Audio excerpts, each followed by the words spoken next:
L'idée, c'est de rentrer dans ce carré magique avec une question que vous avez sur vous-même. Et qui a trait, s'il vous plaît, à la confiance en vous. La première règle de ce carré magique, c'est dit dans le texte, c'est un carré, bon d'accord, mais c'est surtout qu'il est magique. Dans ce carré magique, toutes les interactions que vous aurez pendant cet exercice seront des interactions positives, aidantes et bienveillantes. C'est-à-dire tous les échanges que vous allez faire avec les différentes personnes que vous allez rencontrer seront forcément bienveillants, plein d'empathie, plein de bonnes choses. Pourquoi ?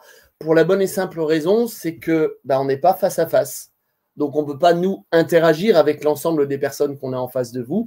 Et parce que le but, c'est de renforcer notre confiance. Donc, toute l'idée, c'est de rentrer dans le carré magique en se posant la question où j'en suis sur mon parcours, sur ma confiance en moi. Aujourd'hui, vous avez évolué. On est d'accord, on a fait pas mal d'émissions là-dessus.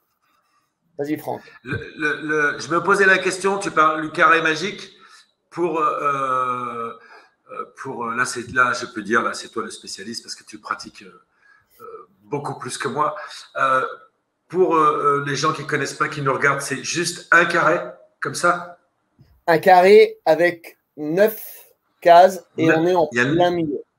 D'accord. Voilà, le carré magique. On pourrait l'étendre. Hein. Moi, j'ai déjà fait des carrés magiques beaucoup plus de 4x4, donc des 16.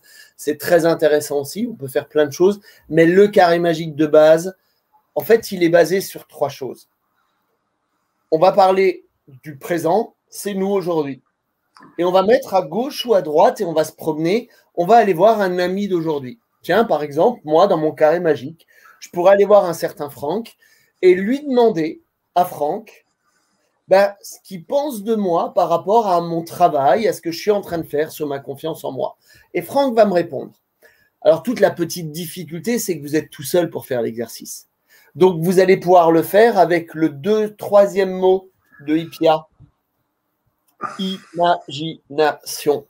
C'est-à-dire qu'on va vous laisser 2 à 3 minutes, ou peut-être qu'on vous accompagnera avec notre voix, on verra, on va voir comment ça se passe, où vous allez écouter le message que va vous donner cette personne.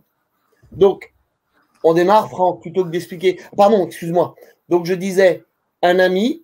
De l'autre côté, on pourra aller voir ce qu'on appelle un mentor. Alors, un mentor, c'est quelqu'un qu'on admire, pour moi. Un mentor, c'est quelqu'un d'imaginaire ou quelqu'un de réel.